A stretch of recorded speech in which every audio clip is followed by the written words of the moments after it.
Hey there everyone and welcome back. So I wanted to formally introduce you all to my new motorcycle. This is my 2026 CFMoto Ibex 800E or Explorer Edition. And I forget the color scheme, but the blue and white model. And I'm very excited about this purchase. I'm very excited what I'm planning to do with this bike. If you've watched any of my previous videos, you know that I've got a very large adventure planned this summer. I'm going to be riding around the whole country, ride around the States I'm calling it. And I needed a bike more like this. I needed a adventure touring or a touring style bike in order to allow me to ride these very long days on the pavement, and the bikes that I currently have do not really fit that role. Now I also do have a pretty strict rule that I've talked about, my rule of two, where I only like to have 2 motorcycles in my garage at any one time. And the 2 motorcycles that I have right now are my Ibex 450, which is my all-around adventure bike that I absolutely adore and love. It's a great bike. And then of course I've got my Honda CRF 300 LS, which is my dual sport, sort of trail focused bike, but also the bike that I often hop on when I just need to commute into work or commute to the coffee shop or whatever. So then why the 800? Well, as I said, I needed a bike that would get me around the country, and I had just sort of assumed that I was going to poke my way around on Facebook Marketplace and Cycle Traders and all these like sort of used marketplaces and find some sort of kitted out, built, used BMW of some sort or some other sort of adventure touring V-Strom or something that had everything already added on it, all the accessories that I would need, and I would just buy it used, ride it, come back from the trip, and then resell it. That was my plan. However, rather serendipitously, I went into the dealership where I bought my 450, and it was their last day. I had no idea they were going out of business, and they happened to have this bike sitting on the floor, marked down tremendously. And I looked it over, and I kind of looked it up on my phone and realized that what's so amazing about this bike is that it comes with everything from the factory, everything that I would need to successfully ride around the country. So in theory, if I bought this bike new, I would, one, have a brand new bike that I would be the only owner on, so I would know everything about the bike, everything that the bike's been through, but also that in theory, I wouldn't have to put any real money into it other than just purchasing the bike.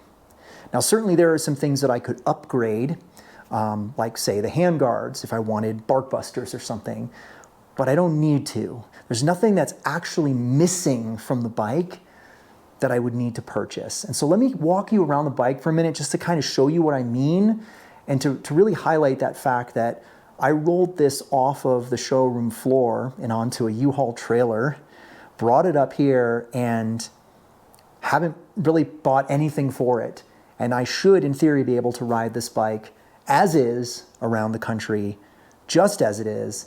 And other than basic maintenance and oil changes, I shouldn't have to put any additional money into this. So I'm gonna walk you around and kind of tell you why this bike was so appealing. So the first thing that's really nice about this bike is it's got an 8-inch display that also has CarPlay integrated into it.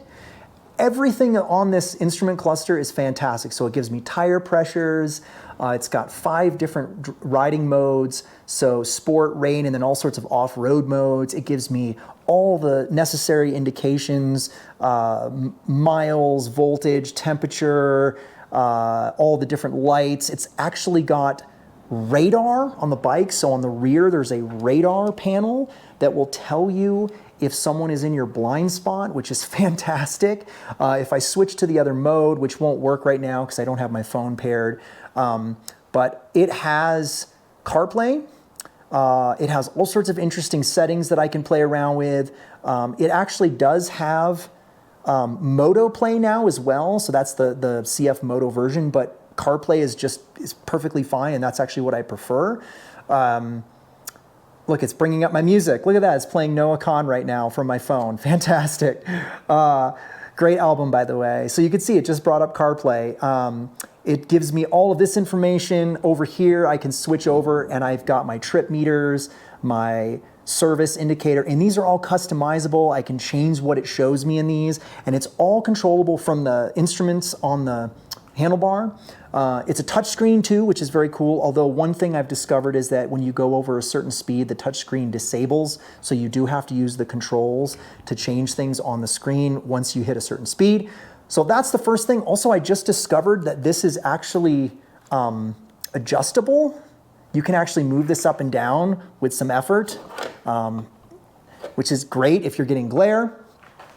Moving up to the handlebars, really intuitive controls over here. It's of course got connectivity to a Cardo system where you can use both the CFMoto intelligence, but then also Siri through your phone.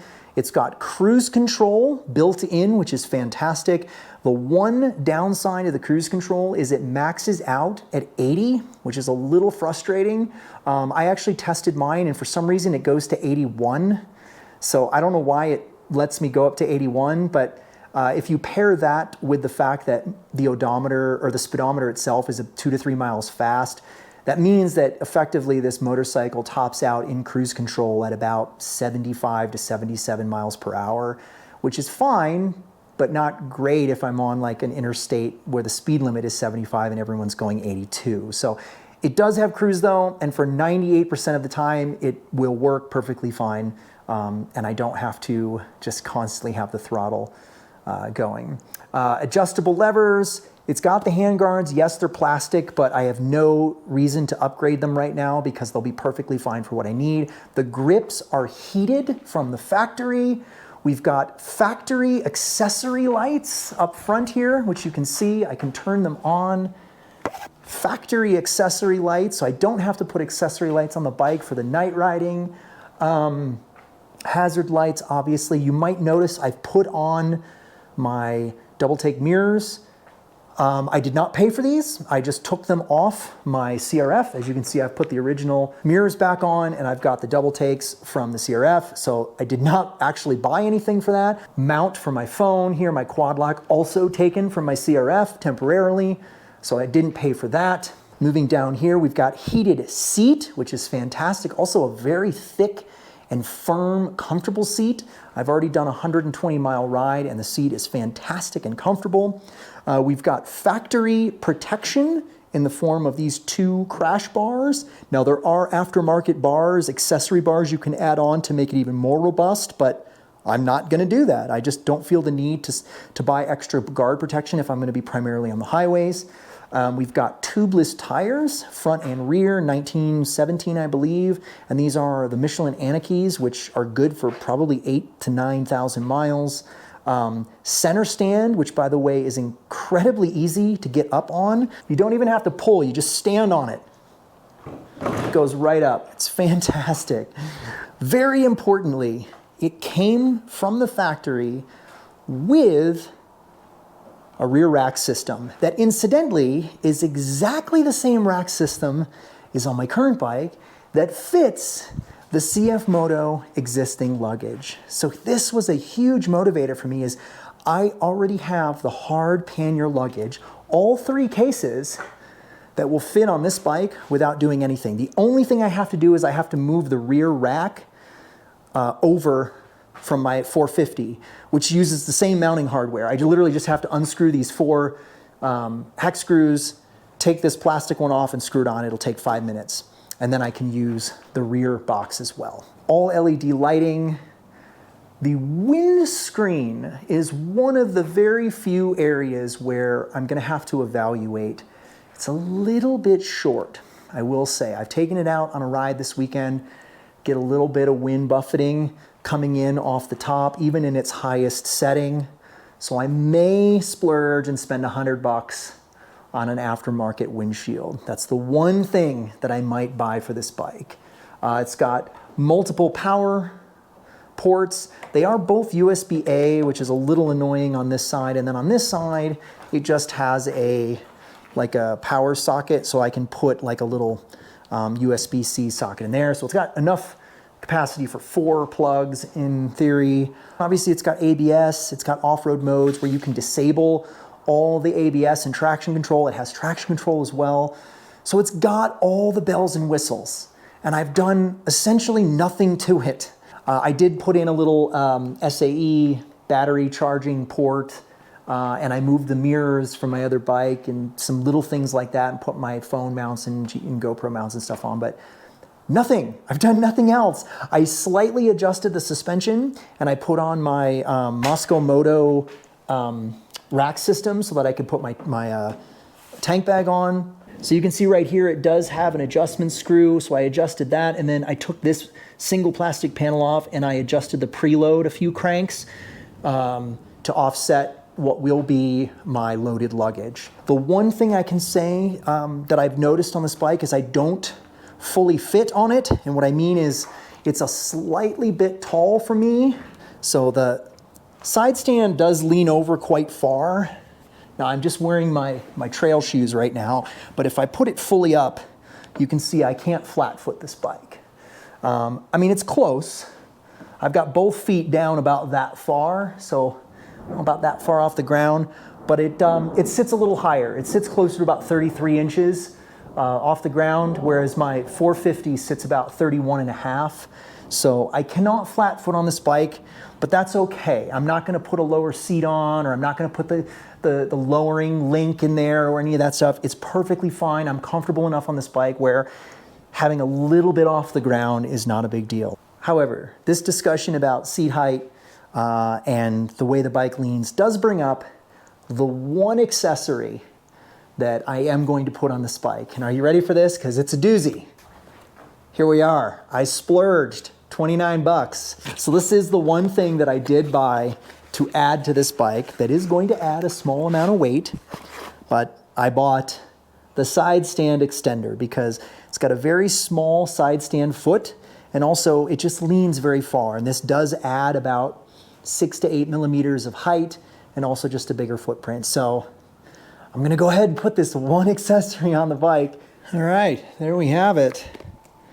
We've got ourselves a new side stand extender. Hot diggity. All right, let's see how she does.